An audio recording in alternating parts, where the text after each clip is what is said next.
Fisher. Top of the line.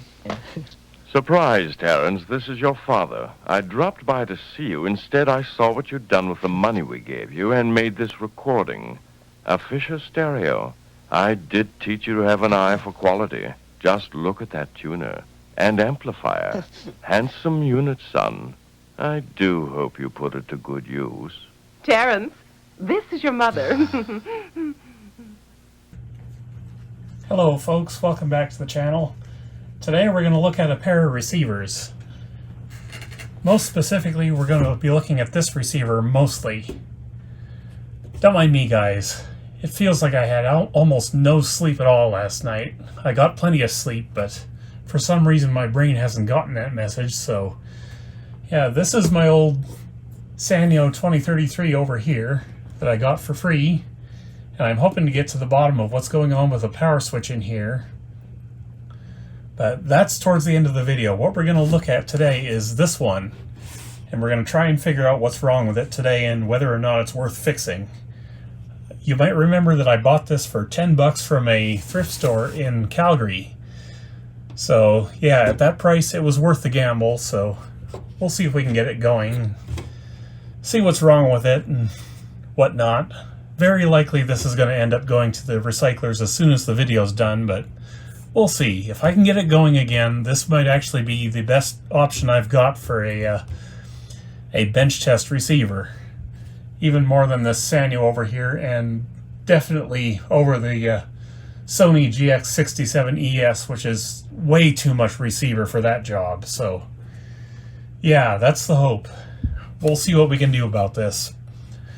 However, we don't just have one Sanyo we're working on today. We have two Sanyos, because this Fisher here is from the days when Fisher was bought out by Sanyo. So we've got two Sanyos. This is the RS-220 Studio Standard model here. And yeah, if I can get this going for cheap, I will, but I'm not holding my breath on anything. So what is the problem with this? Well, it says on this little sticker here, no power, tested to switch okay, fuses okay, as is. And the lady at the thrift store made sure I knew I was getting into before I bought this. And I told her, yes, I knew what I was getting into.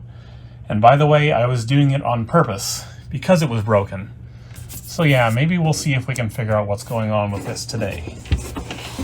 But let's just have a closer look first. Not too bad of a receiver here. We've got a 5-band EQ. A and B speakers. You can either turn them both on or turn them both off, or one on and one off. Got your usual FM mode button there. Tape button. AM, FM, phono, auxiliary, and loudness. Just all the usual stuff there. Analog tuning dial with a signal strength indicator. And stereo, of course. Maybe I should have gotten out my RF modulator for this, but no, we need to figure out why this thing's dead first. If we can get it to power on today, we will, but that's putting the cart before the horse. As you can already see, I've got the screws out just to save a little time. It's like 36 or 37 degrees outside, so I don't want to do too much that involves me being here for too long. Okay, on the back panel we've got a nice big heat sink, so guess where our amplifier devices are going to be. Old-fashioned spring terminals for the speakers. They'll work well enough. These are kind of low quality, but it is what it is. One switched and one unswitched outlet on the back. So all the usual stuff. There's our inputs and antenna terminals. See if I can get you a good look at this. Got a ground here for removing magnet phono cartridges. That's always nice. Somebody roasted the heck out of the AM terminal on this one because There's still pieces of wire stuck in it, so yeah, who knows? Okay, 120 volts, 120 watts. So, I didn't show you this yet, but that there is my old brand power meter, the old 1850 I used to use for power supply reviews before I got the big Myruke meter. It still works, but it's got a problem with the power cord. That said, with the power draw we're going to be putting through it today, it shouldn't matter. So, if we can get this to power on, I'm going to be watching this to see if it gives me abnormal power draw. Like in excess of 120 watts, like this little label says. So let's swivel this around. We'll get the cover off and see what's in there. And I bet I'm going to find garbage quality parts in there, but we'll see.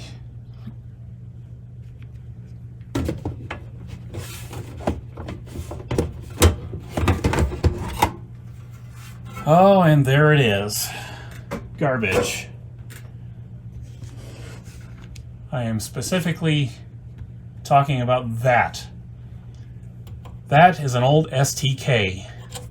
And these things are junk. I'm sorry. It seemed like a good idea at the time for manufacturers to put all of the output parts in one package like this, but in practice, these prove to be extremely unreliable.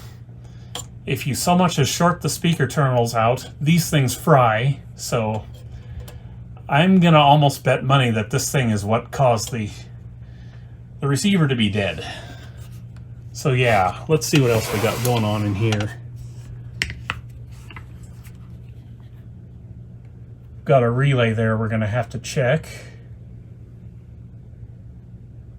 Let's see, what is that? Is that a resistor that's already burned up?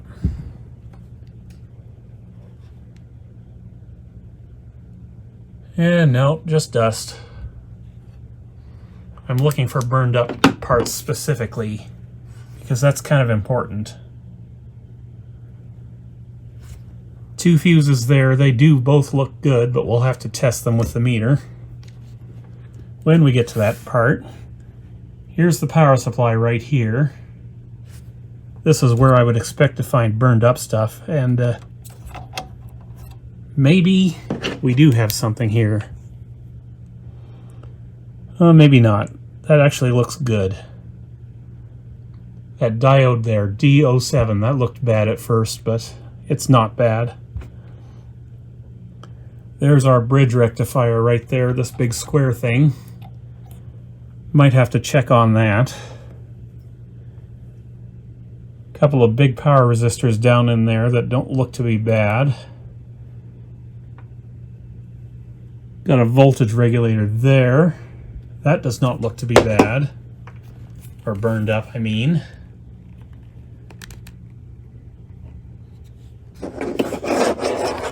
Let's see, what else can we find in here?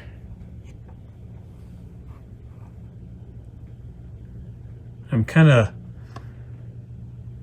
looking back and forth between the phone here and the circuitry just to see if I missed something.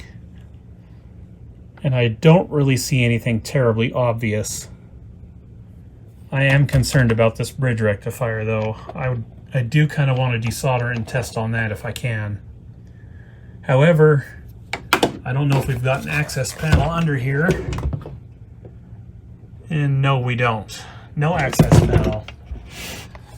So, good luck getting that out of there to test it. So, I may try to test that in circuit. It's not really advisable to do it that way, but I would like to save some time here. Let's see what else is going on. It's really dirty in general, but I'm not really seeing too much to be overtly concerned about, or overly. Like I said, guys, I am exhausted today. So yeah, we've got 2 fuses here. They both look good, and no power going to the unit. So let's look at the power switch. Well, would you look at that? There's another fuse right there.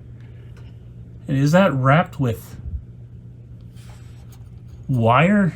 Yes, it is. Why is it wrapped with wire? Somebody's screwing around with this. Clearly that fuse is blown. And clearly whoever looked at this originally missed that. So yeah. Let me get the meter going here. And we're just going to do some testing. And I'm going to use my new scope meter on this because it's here. Why not?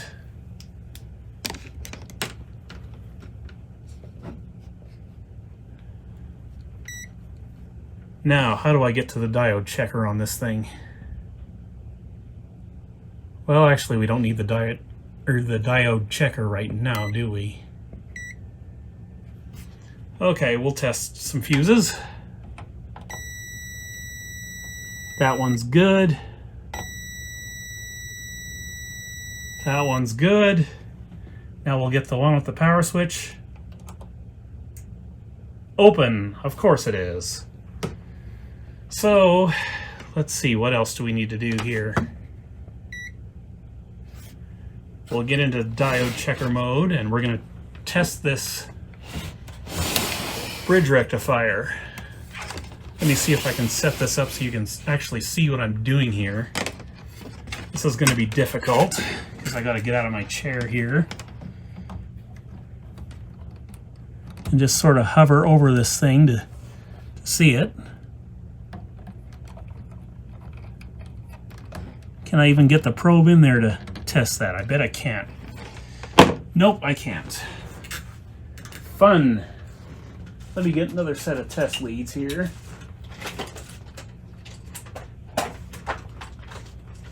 And while I'm looking for these, or trying to dig through my mess here, I just wanted to make a mention.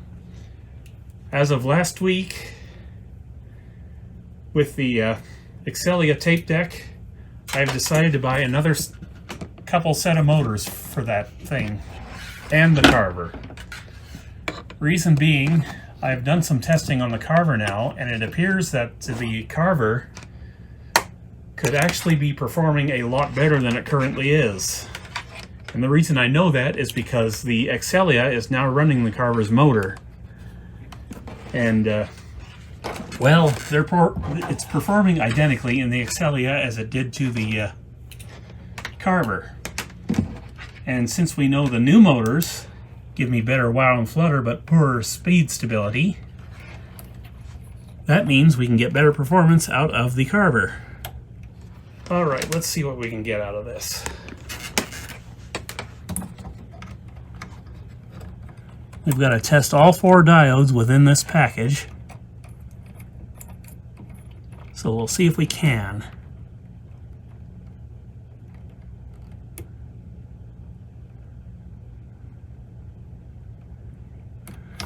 Okay, now I'll switch around.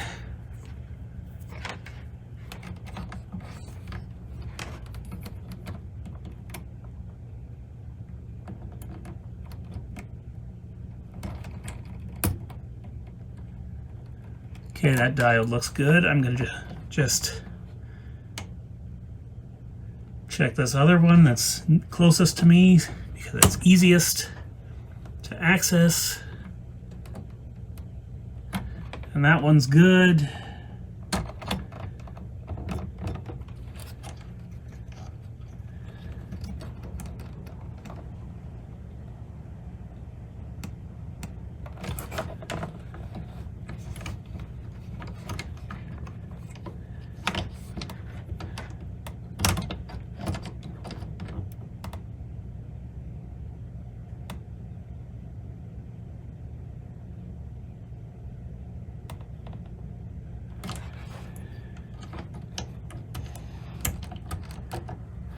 I'm looking for shorted diodes. That's what I'm looking for. And I think this bridge rectifier is good, even though we're not getting clean measurements from it.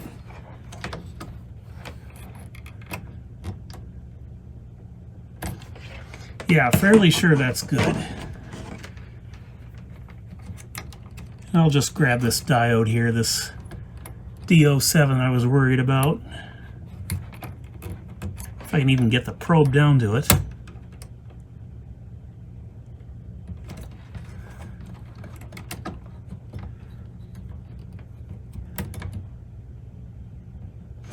Yeah, that diode's good.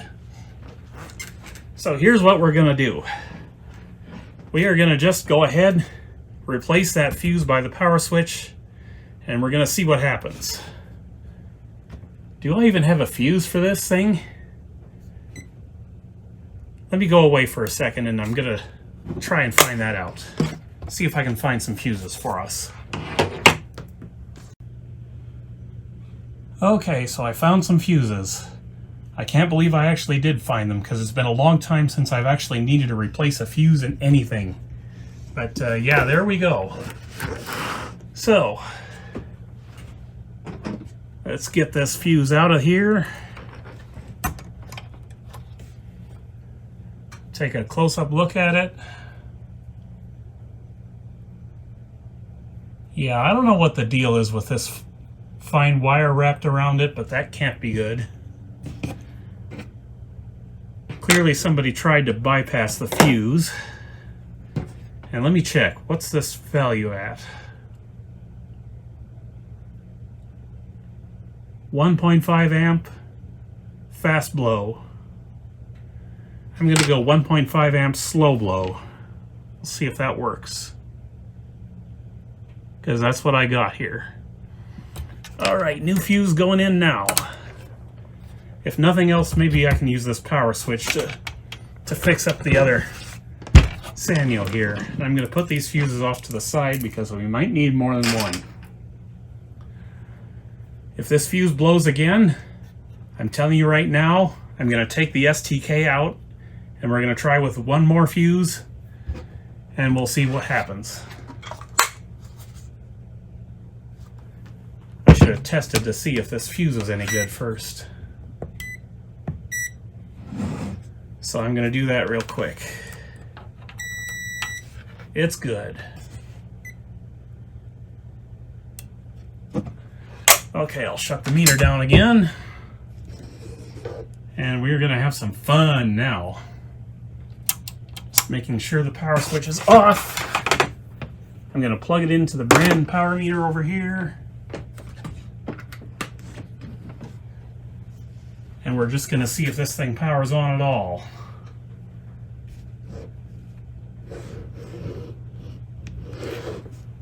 Can I set this up so that you can see both the power meter and the fuse? Good question. Just bring this over here.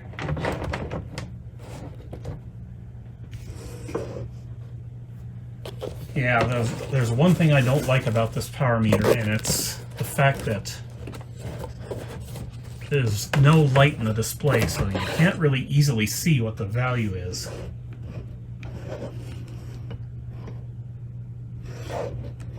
Just trying to give you a good look at it, and it's not working at all.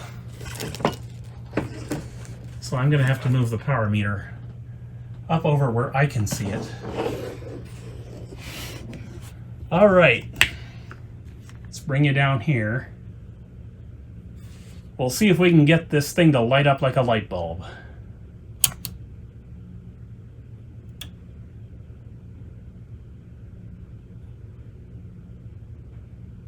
$19 watts at the power meter.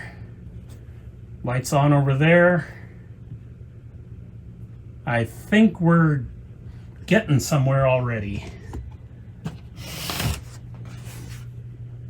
I don't see anything lit up over here, but whatever, the lights are working. I'm not too worried about that. So next step, we have to check the speaker outputs for DC voltage. This is very important on a unit like this, because if you just run speakers into it, you might be having problems here. All right. See if I can get this set up where you can see it again. Now, DC voltage, that's exactly what we want. I'm just feeling the heatsink here. STK is not running hot. Maybe this thing was just driven too hard. Maybe that's the only problem. I'm going to turn on both speaker outputs, and we're just going to measure.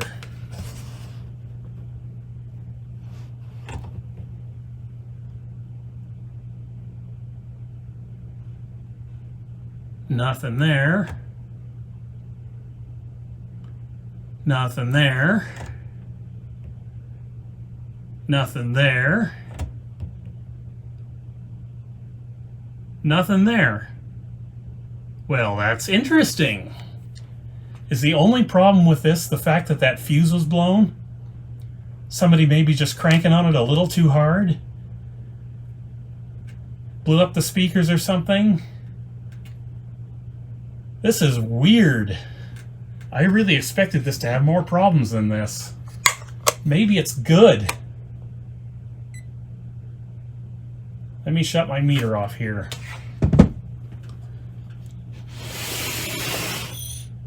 So I'm just still feeling the output here, or feeding the heatsink and the STK. There just doesn't seem to be anything wrong with this, other than the fact that the fuse was blown. But fuses don't just blow. There's always a reason they blow. And why don't I see any light over here?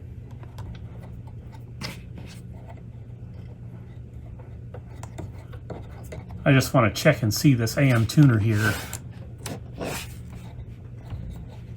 If we get any signal strength indications on the thingamajigger there.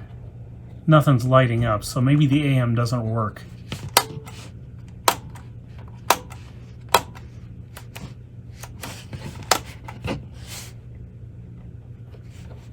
I still don't have speakers connected, so we can't hear what it's doing. I want to let it run for a bit just to make sure that this doesn't go out of control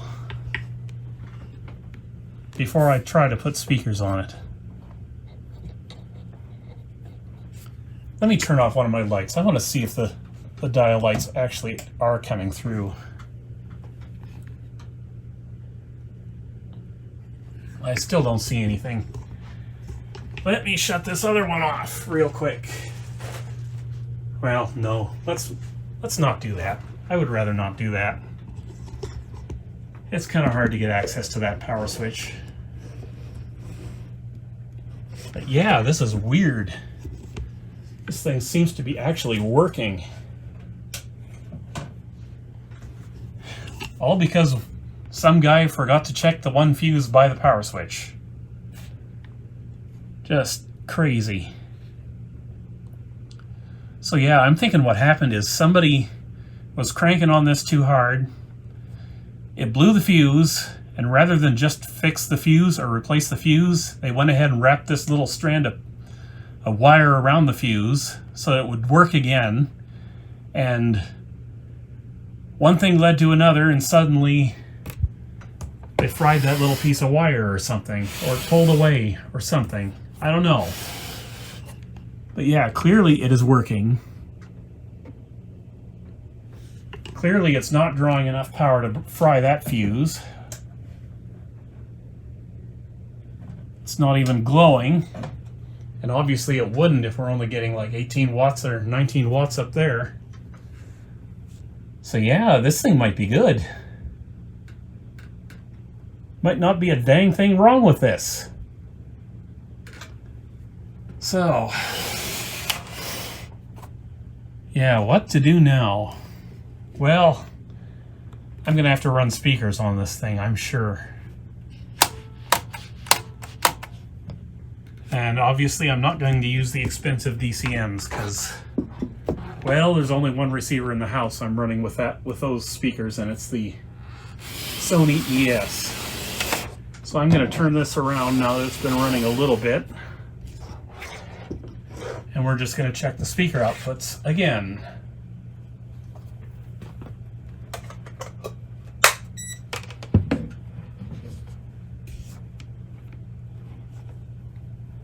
because I want to be extra sure.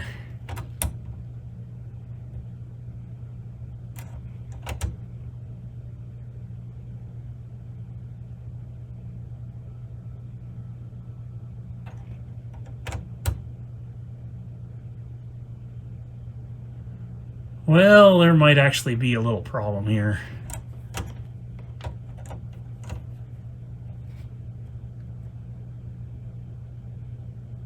Maybe not.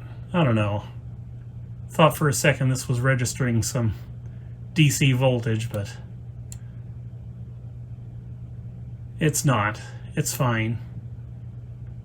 Oh, but one thing that didn't occur to me, maybe that relay's busted. If that relay's busted, we could be getting DC voltage from the STK without even knowing it. So, how do I figure that out without getting access to the underside of this cabinet? Or to the circuit board, because I don't have the any test points here to look at that relay.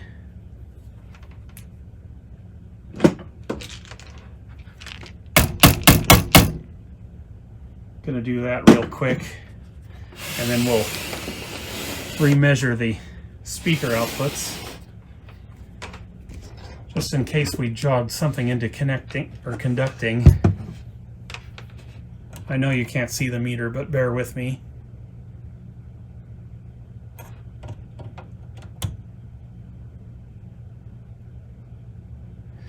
Yeah, I think I'm going to put speakers on this. Okay, we've got speaker action going on here. They're not connected yet. I wanted to do that with you guys. So what we're going to do is I'm going to run this around over here. I'm going to put a little volume to this. Not much, just a little. The abstracts are here and they're ready to go. If these speakers die, it's not a particularly bad day for me, so I don't really care about that so much. So, do left channel first.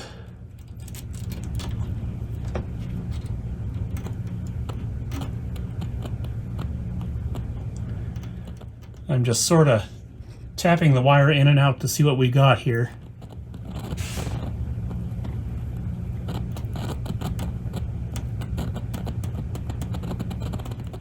I can hear it's getting a signal, but from the amp, which would be this STK. However, it is getting no audio. So I don't know what's going on with that. So let's do the same thing with the other speaker.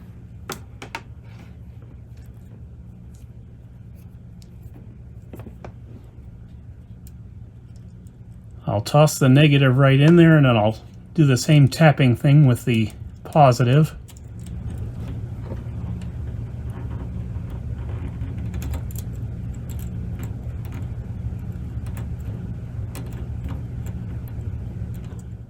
Nothing.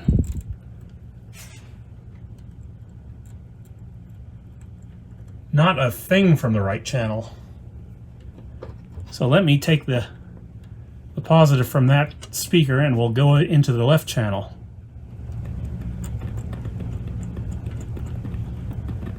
And it's doing the same thing that the left channel speaker did. So there is an issue with the right channel output.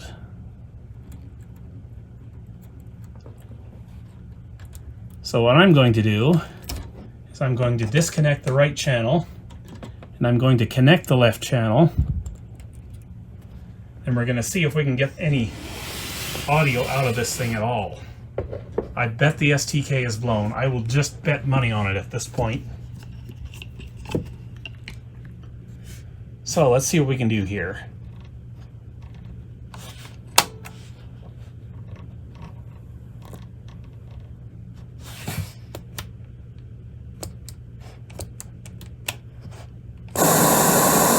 Oh, there we go.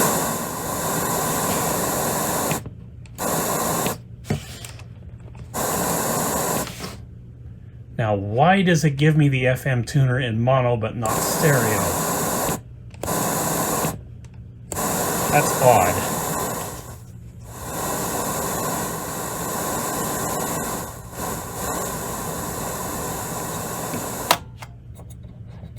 Let's try AM again.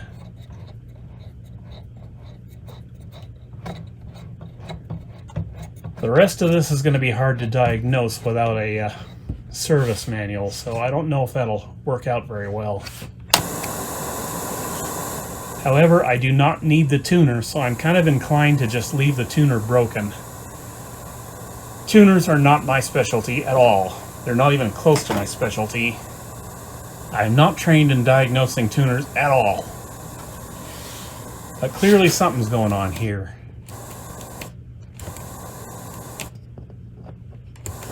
Now the question is, can we get any signal from the right channel with the FM tuner making noise? I aim to find out. So let's set you up here and we'll just find out.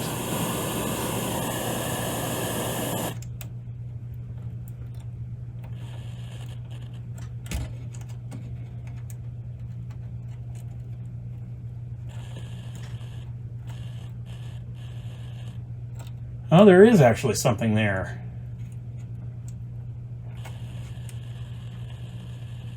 Not much.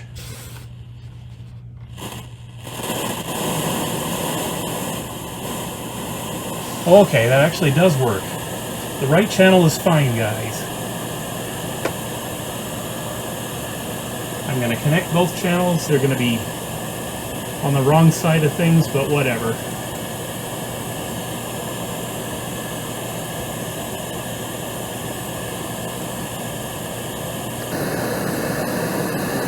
Okay, we got both speakers running now.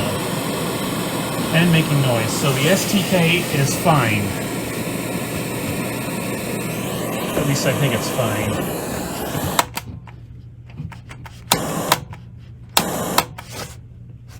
Why no AM though? Granted, there's no antenna attached, at least I don't think there is. This bar antenna on the back should be the AM antenna, I would think. Maybe it's not.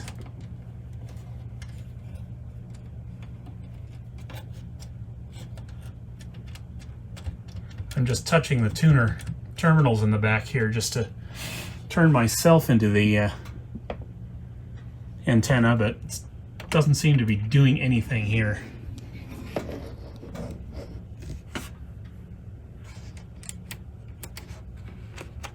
This is very weirdly, but it's also very promisingly. We do have dirty controls. We know that because the right channel didn't work initially. But yeah, I think we're going to be able to do something with this. And after all this time, the power draw is still around 19 watts. So, next thing to try is to give this a signal of some sort. Alright, simple problem, simple solutions. We're going to use this old RCA tape deck, which is the very one that kicked off this whole cassette deck craze for my channel. So, is this receiver going to work and make noise? Because if this works, this is all I need from it. The only thing I need in order to use this as my test bench receiver is for it to give me a signal through the auxiliary. So that's what we're testing now. Okay, it is playing.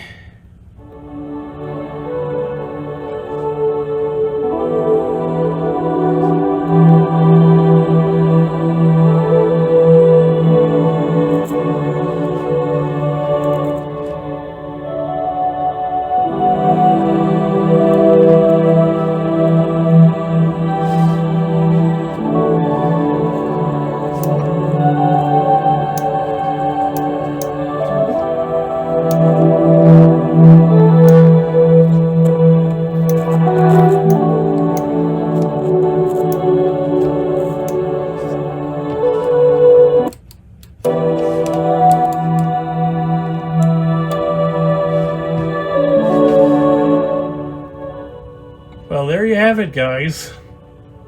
The dead $10 Fisher receiver works. Mostly. It works well enough to use for my purposes for testing.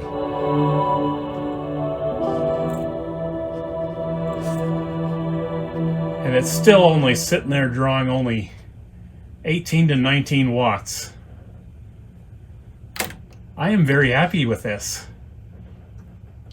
So you know what I'm going to do? I'm just going to clean all these controls, put this back together, toss it on the shelf, and that's that. I'm not going to diagnose the tuner. It's just not worth it at this point. It works fine for auxiliary mode. That's all I want it for. So let me get that done, and then we'll get into this big boy here. And I'll show you exactly what the problem is with that power switch. Alright, phase 2, the Sanyo 2033. We're going to show you exactly what's going on with this unit. But before that, yes, I did leave the 1.5 amp slow-low fuse inside the Fisher. It's fine, it'll work. We don't need to worry about that.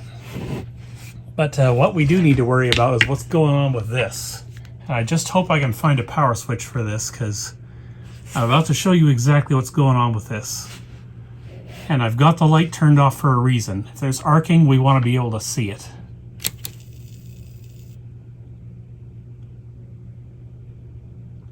Oh, so of course now it's not going to do it.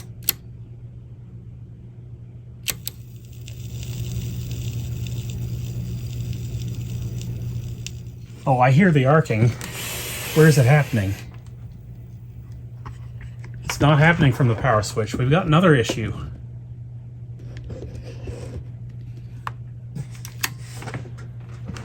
Let me turn off all the lights. Okay, I'm going to switch on and I hope I can see this.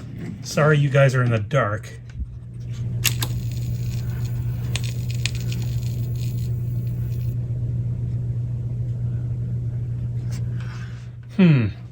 Actually, it is the power switch, I think.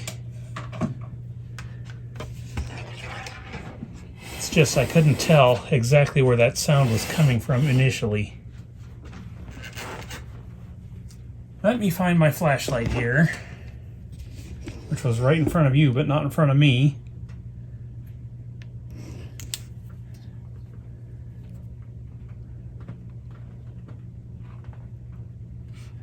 It could be that little snubber capacitor in there.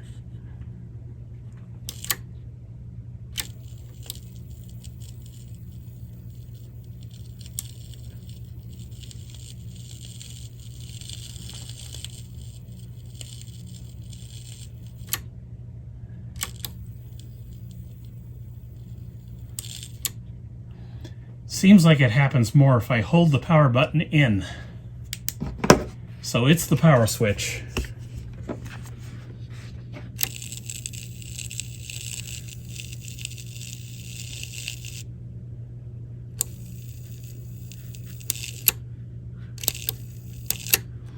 Yeah, the power switch either needs cleaning or replacing, and I don't clean those, I just replace them.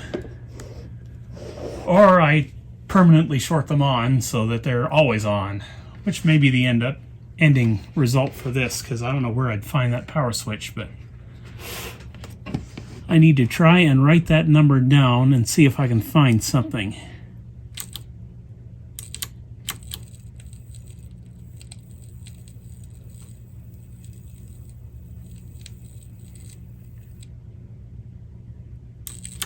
Yeah, it's just crackling like crazy in there, so...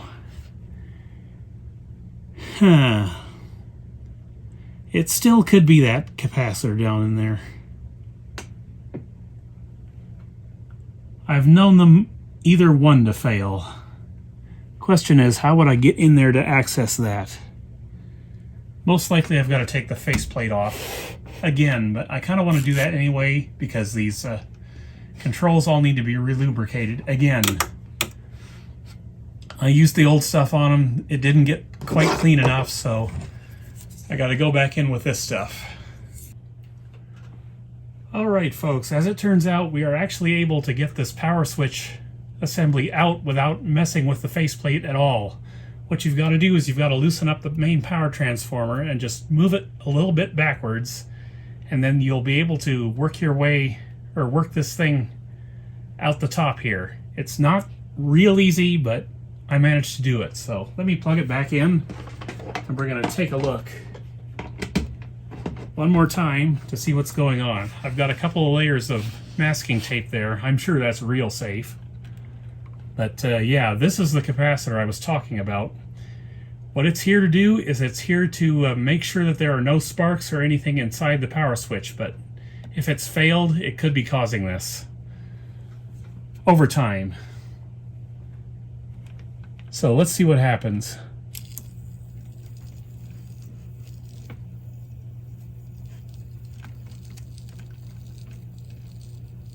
I don't see any evidence of sparking, but it's clearly happening.